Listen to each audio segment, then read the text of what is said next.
Olá, tudo bem? Como vai? Que a graça e a paz do Senhor Jesus esteja com você, onde quer que você esteja neste momento. É um prazer te receber aqui neste canal. Esse canal é da Igreja Presbiteriana de Vila Bonilha, tá? Antes de mais nada, eu quero te convidar a você se inscrever aqui neste canal para que você receba os nossos conteúdos, os nossos vídeos, seja dos cultos, nos domingos, seja das EBDs, das aulas, né?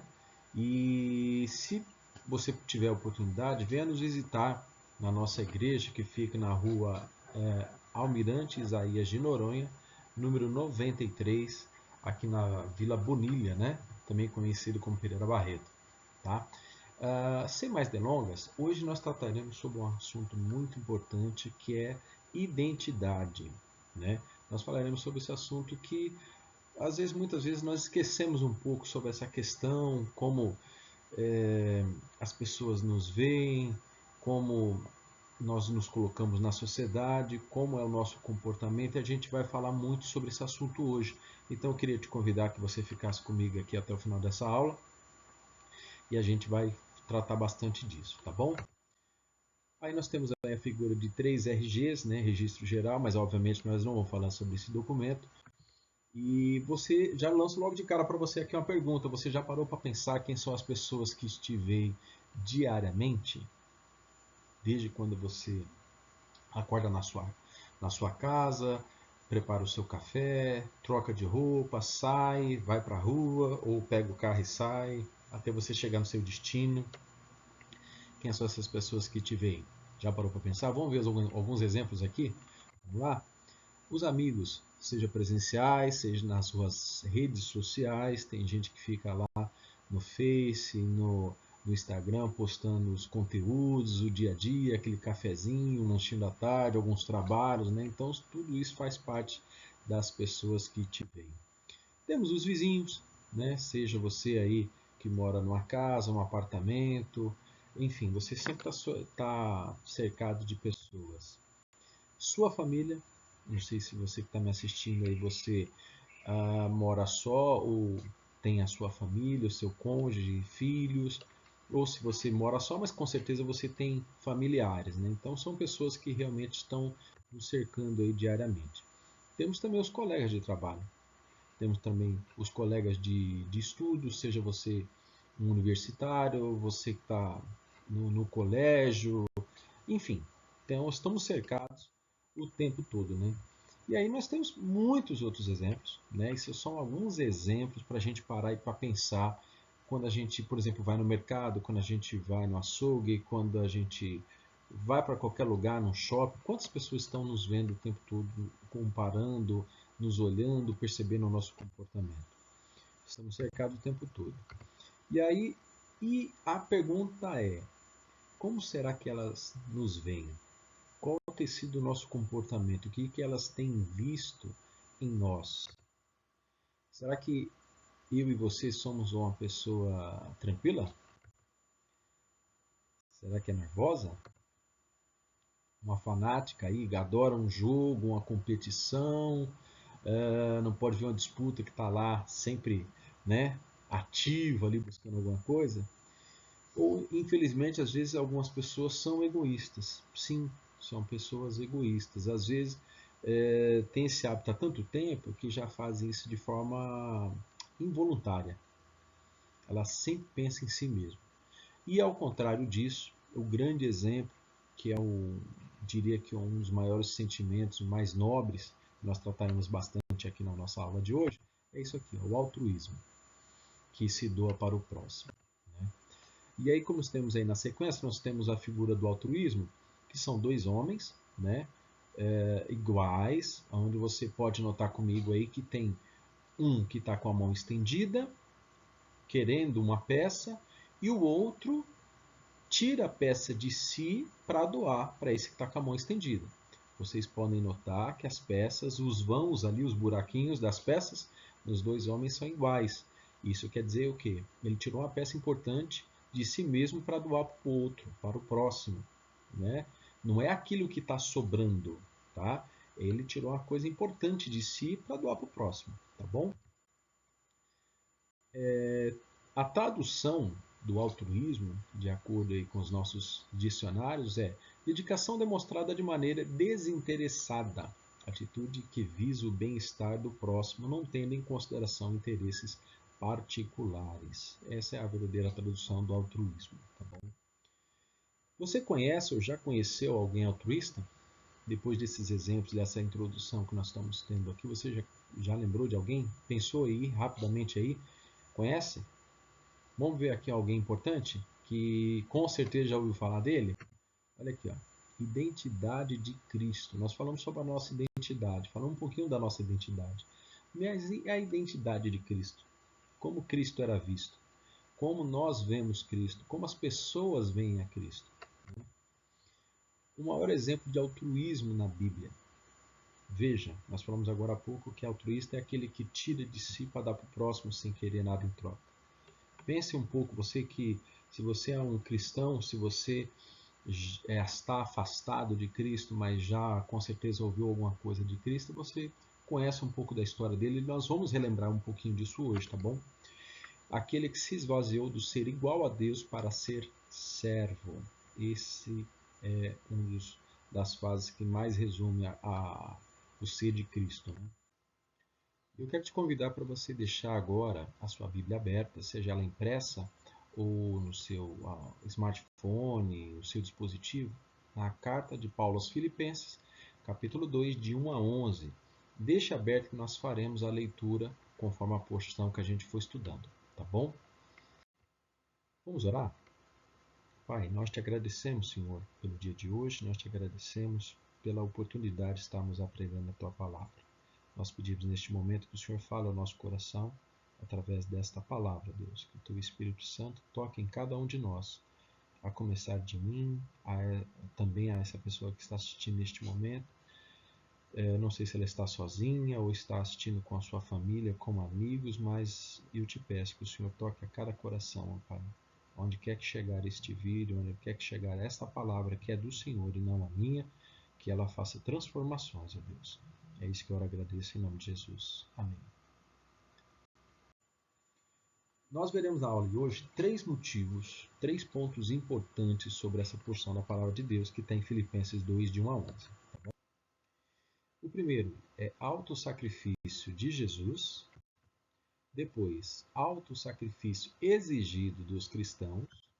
E por último, terceiro, a nova identidade em Cristo.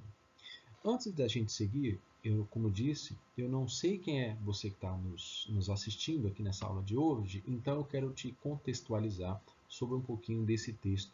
Quem escreveu, quem era, né? E que texto é esse? Na verdade, nós chamamos de epístola, ou seja, a mesma coisa que uma carta.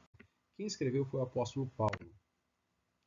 O apóstolo Paulo era um judeu da tribo de Benjamim, que era descendente de Abraão, um dos pais da fé, lá no início de tudo, né?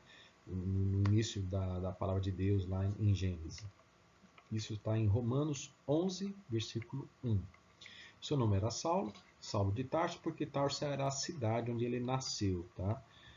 Era um membro zeloso do partido dos fariseus, um dos grupos religiosos mais importantes da época de Jesus, pelo zelo, pelas tradições, pelos costumes daquela época. Paulo também era inteligentíssimo, um conhecedor das leis, muito assíduo, muito praticante mesmo, de verdade. Né? Diria até demais, né? Depois da morte de Estevão, um homem cheio de fé e do Espírito Santo, começou uma grande perseguição aos discípulos de Jesus. Paulo começou uma grande perseguição aos discípulos de Jesus, e isso está lá em Atos 3, versículo 3. Tá? Infelizmente, nós não temos tempo para ler todas as passagens, mas você pode ir lendo, assim que você tiver um tempinho, eu te convido para você ir buscando isso, se você tiver com a sua Bíblia em mão, ou smartphone, você pode ir lendo esses textos, tá bom? Até que um dia a graça de Jesus o alcançou para a honra e glória do seu nome, o nome de Jesus, né? Isso está lá em Atos 9, capítulo 9, de 1 a 20, tá? Ali relata sobre a conversão de Paulo, né? Como quando ainda era Saulo. É uma história lindíssima, então eu te convido de verdade para você estar lendo esse texto, né?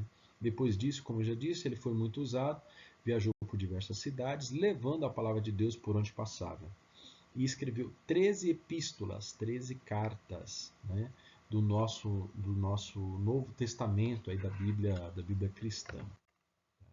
Dentre essas viagens, Paulo esteve na cidade de Filipos, cidade da Macedônia, primeira do distrito e colônia romana. Nessa cidade ele plantou uma igreja que a chamamos de Filipenses, que era a igreja formada pelo povo de Filipos, né?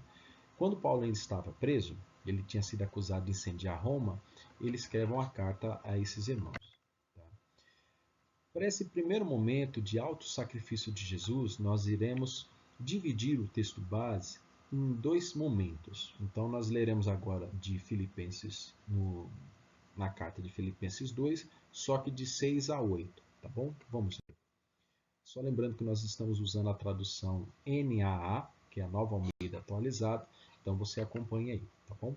Vamos ler. A palavra do Senhor diz assim, que, mesmo existindo na forma de Deus, não considerou o ser igual a Deus, algo que deveria ser retido a qualquer custo. Pelo contrário, ele se esvaziou, assumindo a forma de servo, tornando-se semelhante aos seres humanos e reconhecido em figura humana. Ele se humilhou, tornando-se obediente até a morte e morte de cruz. No 6 diz assim mesmo, que mesmo existindo na forma de Deus, não considerou ser igual a Deus, algo que deveria ser retido a qualquer custo. O que essa passagem logo de cara quer dizer? Que ele abriu mão totalmente de ser igual a Deus. Ele abriu mão do seu corpo celestial, de ser espírito, né, para vir aqui nessa terra, para ter esse corpo como o meu, como o seu, de carne e osso, e viver todas digamos, as dificuldades que um ser humano pode ter aqui, no sentido terreno, né? Ter fome, ter sede. Naquele tempo ele andou muito a pé, nós veremos isso também, né, na palavra de Deus. Ele abriu mão para ser igual a mim, igual a você, que está nos assistindo neste momento. Ele não precisava ter feito isso, mas ele assim o fez. Ele não foi obrigado a fazer isso, ele fez isso por amor. É muito importante a gente entender isso hoje, sobre essa questão que eu já disse lá atrás, sobre o altruísmo de Cristo. Ele fez isso por amor por você que está nos assistindo e por mim também. Ele era um homem comum, como eu já disse, era um homem pobre. É importante a gente ressaltar essa questão, porque Jesus é o Rei dos Reis. E ele poderia ter escolhido vir de qualquer forma, no sentido do ponto de vista econômico. Ele poderia ter escolhido ter nascido de uma família rica, de uma rainha, mas pelo contrário, ele escolheu vir numa família pobre, tanto que a palavra do Senhor diz lá nos evangelhos, que relata que ele nasceu numa manjedoura. Eu não sei se você sabe o que é uma manjedoura, mas manjedoura é onde os animais dormem, né? Por incrível que pareça, ele nasceu numa manjedoura de uma mulher virgem, que o Espírito Santo do Senhor colocou nela, deu essa oportunidade a ela de dar a luz ao nosso rei, né? Ainda virgem. Então, é importante a gente entender isso. Puxa, mas aquele que é tão importante, aquele que mudou a história, mesmo para aqueles que não creem em Cristo, mas leem, conhecem a história da humanidade, existe o antes e o depois de Cristo. Então, mesmo se você é uma pessoa que não crê, se você desconfia, se você é totalmente incrédulo, digamos assim, você há de convir comigo que na história tem antes e depois de Cristo, tá bom? E como eu disse, ele optou por nascer pobre. Sofredor. A palavra de Deus diz lá em Isaías 53, o capítulo inteiro, mas nesse eu escolhi esse 3 porque ali o profeta diz assim, ele era desprezado e o mais rejeitado entre os homens, homens de dores e que sabe o que é padecer. Cristo sofreu muito nessa vida. E ele não sofreu ali só no final, quando foi traído por Judas, quando ele foi julgado, quando ele foi açoitado, quando ele foi crucificado. Ele teve uma vida difícil, muito difícil. Mas ele também veio e ele ensinou, ele também fez milagres, mas principalmente ele veio para cumprir, sabe o quê? A sua obra redentora. Sua obra redentora. Cumprir a promessa do Pai e salvar cada pecador que o aceitasse como seu único e suficiente Salvador. Seguindo aí no 7, pelo contrário, ele se esvaziou, assumindo a forma de servo, tornando-se semelhante aos seres humanos e reconhecido em figura humana. A palavra de Deus nos ensina que Jesus se esvaziou. Quem esvaziou Jesus?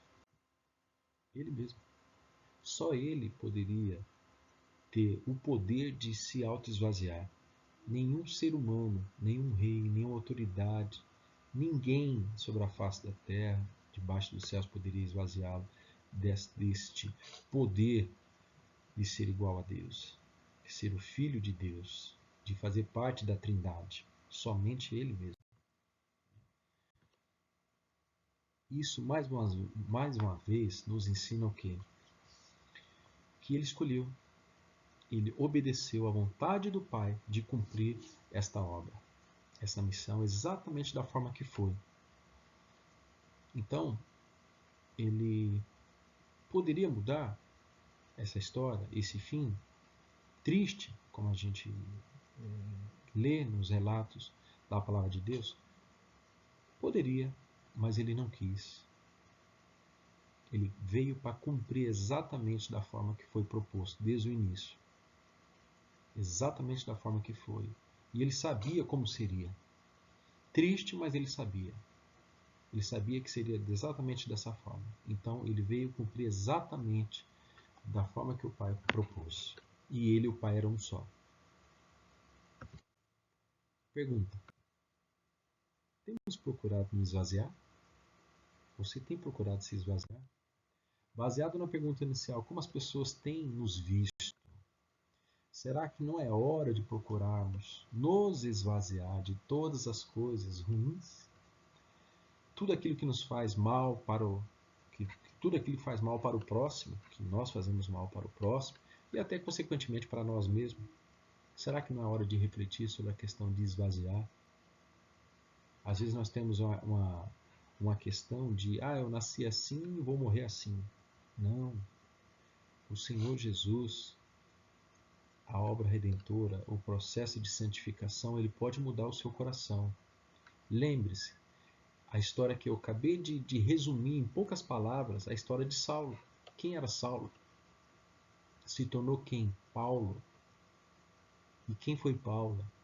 Um homem muito usado por Deus, tanto que levou o Evangelho, pregou o Evangelho, falou de Jesus para muitas cidades, escreveu 13 cartas, 13 livros, 13 epístolas do Novo Testamento.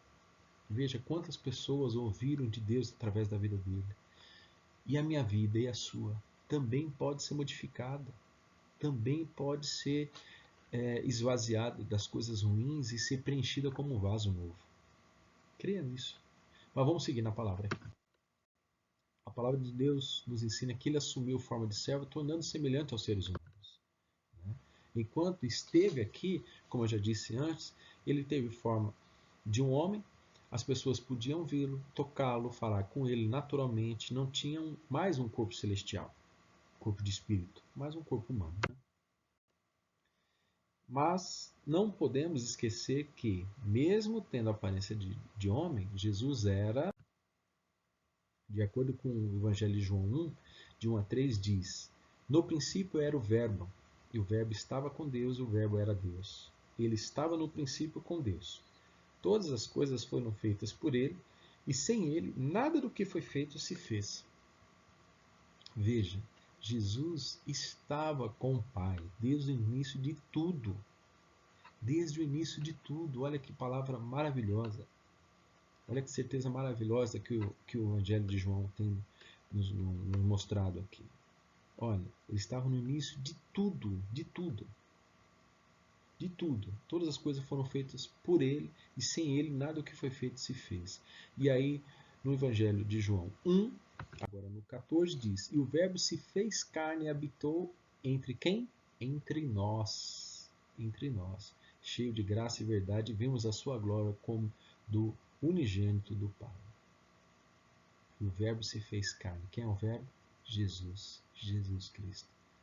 Aquele que deu a vida por você e por mim. Sigamos. Ele era um homem comum, tinha sede e fome, andava pelas ruas, até poderia ter sido rei, como já disse lá atrás, mas não quis. Antes, pelo contrário, ele ensinou o quê? Como filho do homem, ele mesmo, filho, Jesus do homem, o Pai, não veio para ser servido, mas para servir e dar a sua vida em resgate por muitos. Essa, em suma, a sua missão. Um resumo da sua missão. Ele não veio para ser servido, ele veio para servir, para lavar os pés dos discípulos. Um dos utensílios mais usados que simboliza a bacia e o pano, a toalha, onde ele lavava os pés dos seus discípulos. Aquele que deveria ser servido é aquele que lavava os pés. Pense bem sobre isso. Pense bem em servir antes de procurar ser servido. Isso está em Mateus 28, Mateus capítulo 20, versículo 28. Seguimos então aí. No 8 diz assim: Ele se humilhou, tornando-se obediente até morte e morte de cruz. Pergunta: quantos de nós não pensamos desistir quando as coisas começam a ficar difíceis? Quando as coisas começam a apertar, você às vezes, muitas vezes, decide, passa muitas vezes no seu radar aí na sua cabeça em tentar desistir, não é? Já pensou nisso? Mas Jesus foi obediente. Foi obediente. E detalhe, ele sabia, nós falamos agora há pouco e eu repito de novo agora, ele sabia de todo esse processo que ele passaria. Ele tinha ciência disso porque ele sabia disso desde o princípio de tudo, desde o princípio do mundo. E por que cruz? Como diz a palavra de Deus aí. Naquela época, diz a história, que havia algumas formas cruéis de matar os inimigos. Como, por exemplo, espada, enforcamento, etc. Porém, entre eles, um dos mais cruéis e humilhantes era a crucificação. Por isso que aquele povo escolheu a crucificação. Os presos ficavam expostos, agonizando, para todos assistirem à cena até e assim testemunhar o castigo daqueles que eram considerados inimigos. Veja só que crueldade. Aí você fala, puxa, mas por que tudo isso? Né? E sabe qual foi o crime de Jesus? As acusações dele aqui. Ó. Blasfemador. Jesus foi acusado de blasfemar, porque ele poderia perdoar pecados. Isso está em Mateus 9, de 2 a 3, porque ele se intitulava como Filho de Deus. Isso está em João 10, de 22 a 36. Os seus discípulos ouviriam sentado à direita do poder e vindo sobre as nuvens dos céus. Mateus 26, 64. Por mais que eles entendessem que isso era uma mentira, na realidade isso era verdade pura. Ele poderia sim perdoar os pecados. Ele não só perdoava, como ainda perdoa os pecados. Se a gente pedir com fé para que ele perdoe, ele perdoa. Para que ele possa perdoar, ele vai te perdoar sim. Ele perdoa os meus pecados, os seus pecados. Né? E ele sim é o Filho de Deus. E ele sim virá sobre as nuvens dos céus. Né? Ele também foi acusado de profanar o dia de sábado, de deixar ou não de fazer o bem, quando ele contestava a ação daqueles homens, quando no sábado eles não podiam fazer nada. Mesmo vendo uma pessoa sofrendo, eles queriam que sofresse, porque eles não podiam fazer nada, porque era sábado. Né? E Jesus contestava isso, e fazer o bem acima de qualquer coisa. Né? Crime de falso profeta, falava as coisas que ainda haveriam de acontecer, então eles contestavam isso. Mas Jesus podia falar sobre isso porque ele era Deus. Ele podia falar de coisas vindouras porque ele era Deus, ele sabia das coisas. Né? Mas mesmo assim ele foi morto na cruz junto com os nossos pecados para que um dia tivéssemos a nossa vida eterna e fosse morar com ele. Mas em nós, agora nós vimos a história de Cristo. Relembramos a história de Cristo. Para você que está longe de Cristo, você relembrou. Para você que está assíduo, você só pontuou mais ainda alguns pontos importantes. Para você que está vendo pela primeira vez uma exposição, uma breve exposição, né, simples, da história de Cristo, você entendeu um pouquinho mais sobre a história dele. Né? Mas e nós? O que nós devemos fazer? Auto-sacrifício exigido dos cristãos. Isso está lá em Mateus 16, de 24 a 28. Vamos ler? Então Jesus disse aos seus discípulos: Se alguém quer vir após mim, negue a si mesmo, tome a sua cruz e siga-me. Pois quem quiser salvar a sua vida, a perderá. E quem a perder a vida por minha causa, esse a achará. De que adiantará uma pessoa ganhar o mundo inteiro e perder a sua alma? O que dará uma pessoa em troca da sua alma?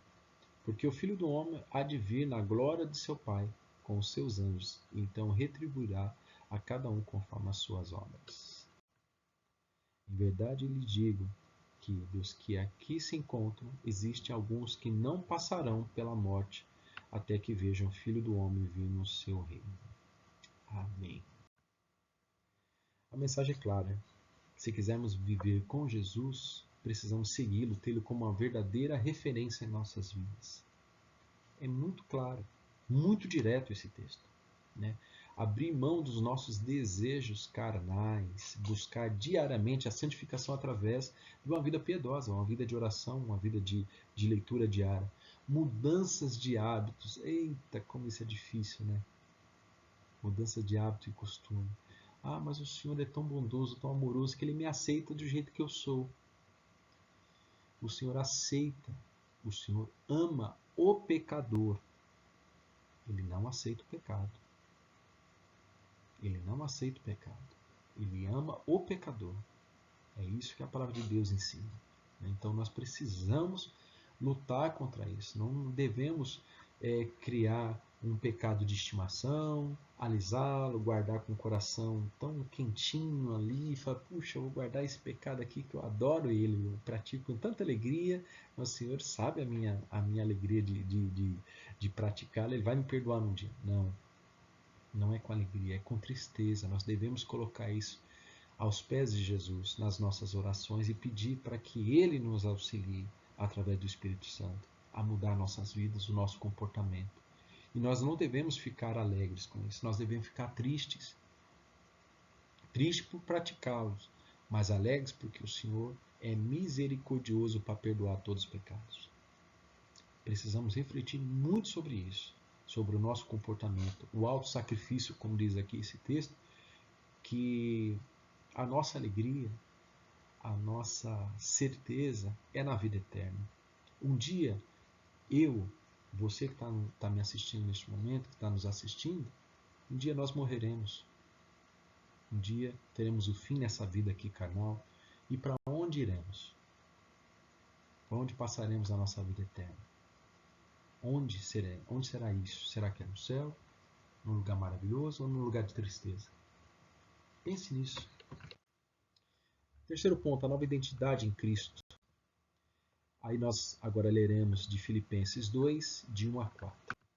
Portanto, se existe alguma exortação em Cristo, alguma consolação, alguma comunhão do Espírito, se há profunda fé e sentimento de compaixão, então completem a minha alegria, tendo o mesmo modo de pensar, tendo o mesmo amor e sendo unidos de alma e mente. Não façam nada por interesse pessoal ou vaidade, mas por humildade, cada um considerando os outros superiores a si mesmo, não tendo em vista somente os seus próprios interesses, mas também os dos outros. Tenham entre vocês o mesmo modo de pensar de Cristo. Através do apóstolo Paulo, Deus nos mostra sobre a questão do amor fraterno, o amor fraternal. O que é o amor fraterno? O amor fraterno é muito além daquele que você fala para a pessoa assim, nossa, eu te amo. Nossa, eu te amo, amiga. Eu te amo, meu amigo. Eu te amo, não.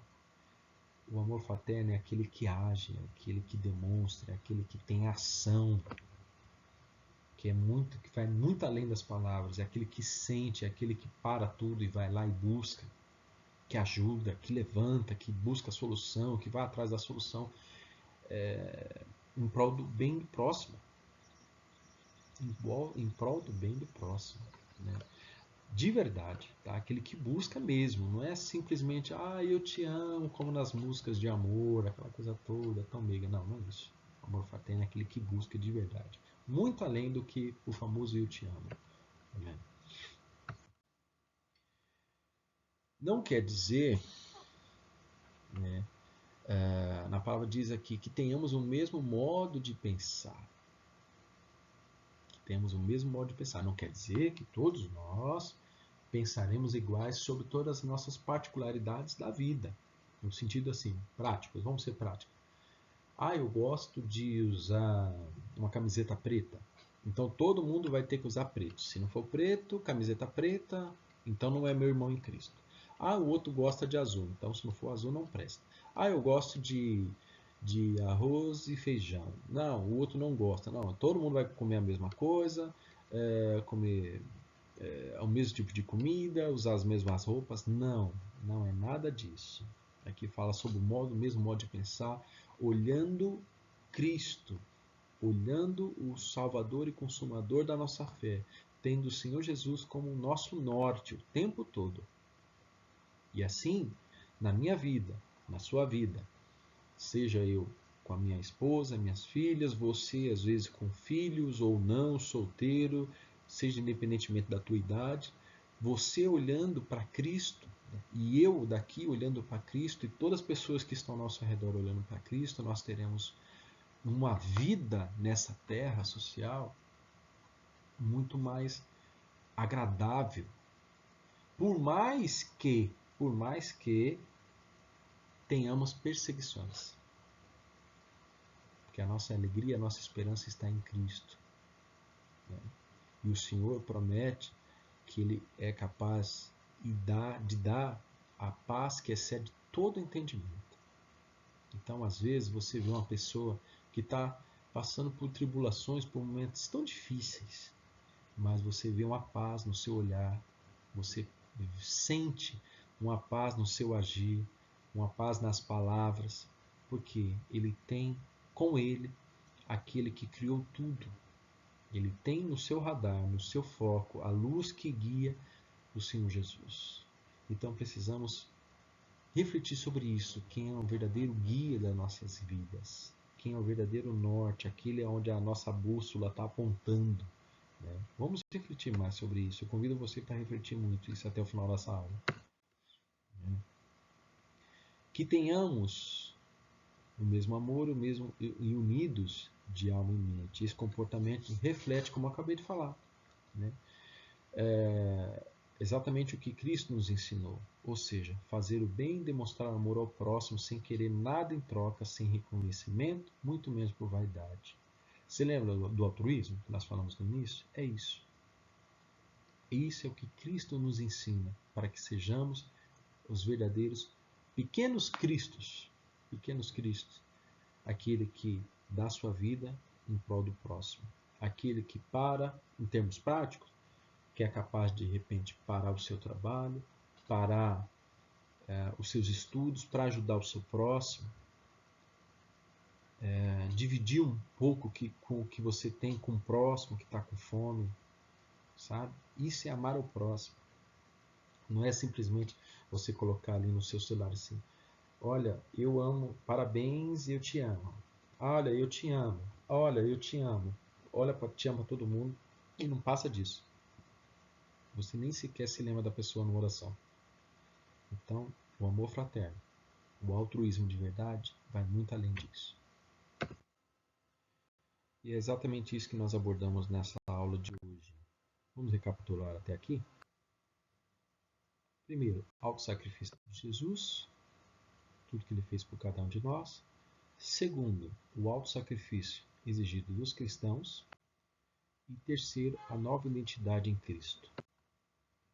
Se você está longe dos caminhos do Senhor Jesus, não fique triste. Se você está me assistindo neste momento, é porque ainda há vida. Ainda há uma chance de se reconciliar com o Senhor ainda hoje. Não perca mais tempo.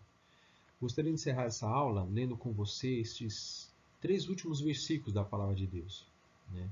Onde ele exalta o nome de Cristo e promete que todo joelho se dobrará e confessará que Jesus Cristo é o Senhor. Por isso também Deus o exaltou sobremaneira e lhe deu o nome que está acima de todo nome, para que o nome de Jesus se dobre todo o joelho, nos céus, na terra e debaixo da terra, e toda língua confesse que Jesus Cristo é o Senhor, para a glória de Deus Pai. Amém. Lembre-se, só Deus, só o Senhor pode verdadeiramente te exaltar. Isso é uma coisa muito importante, porque muitas vezes, quando nós estamos trabalhando, seja na vida secular mesmo, ou de repente no ministério, na igreja, a gente faz isso para querer honras, para querer ser reconhecidos. E muitas vezes, quando isso não acontece, nós nos frustramos. E muitos de nós, quando não há reconhecimento, quando não há o verdadeiro reconhecimento, pelo menos à altura do que nós almejávamos, às vezes muda a forma de ver a situação. Ele quer praticar o mal, porque já que ninguém repara mesmo no que eu faço, então eu vou fazer do jeito errado, né? Ou não vou fazer, já que ninguém vê mesmo. Não, está errado. Como eu disse, o nosso norte é Cristo. Ele que tem que ser o nosso guia, o cabeça, né? Então nós devemos sempre fazer o que é certo, o que é bom, o que é agradável, olhando para Ele. Porque só Deus que pode nos exaltar. Talvez você fazendo certo a vida inteira, talvez você nunca receberá um elogio aqui, mas com certeza, no grande dia, onde todos nós, eu, você que está nos assistindo, quando estivermos diante do Senhor, Ele abriu o livro da vida, com certeza Ele te exaltará. Desde que todos nós o confessemos que Ele é o Senhor das nossas vidas. Se realmente quer mudanças, então busque uma vida a exemplo de Cristo. De Cristo. Só Ele tem que ser o nosso guia. Só Ele tem que ser o nosso exemplo. Ah, Edson, mas o pastor da minha igreja, ele é muito bom nisso. Ah, tem um irmão assim, é muito bom.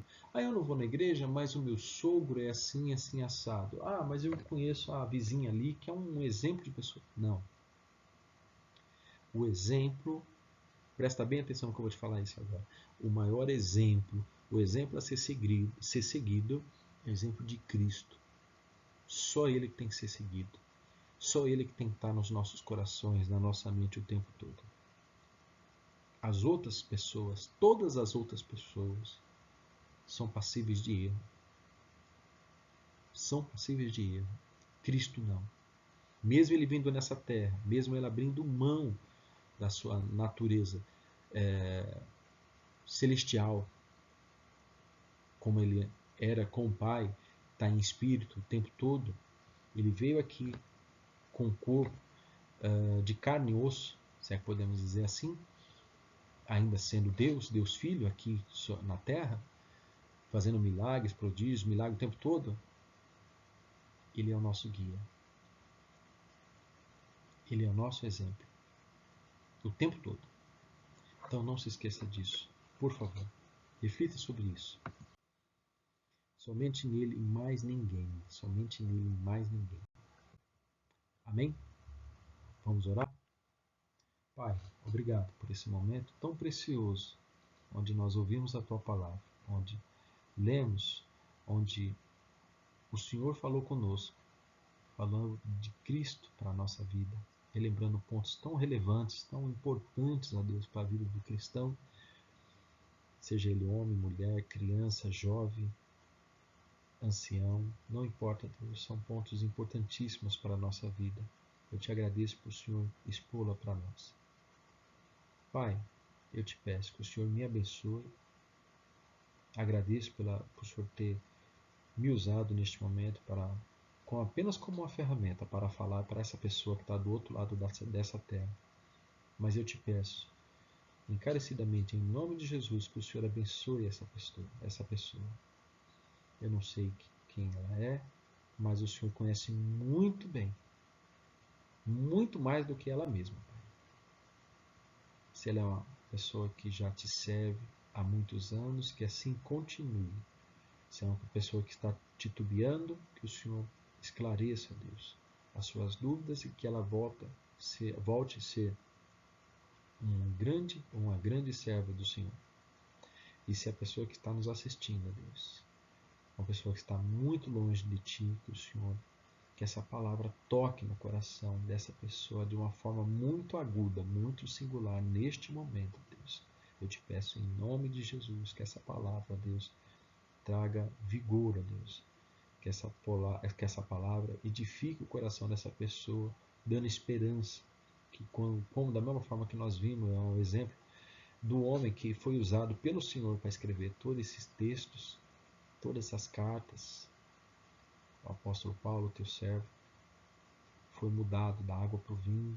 Que o Senhor abençoe, ó Deus, a cada um de nós, ó Pai.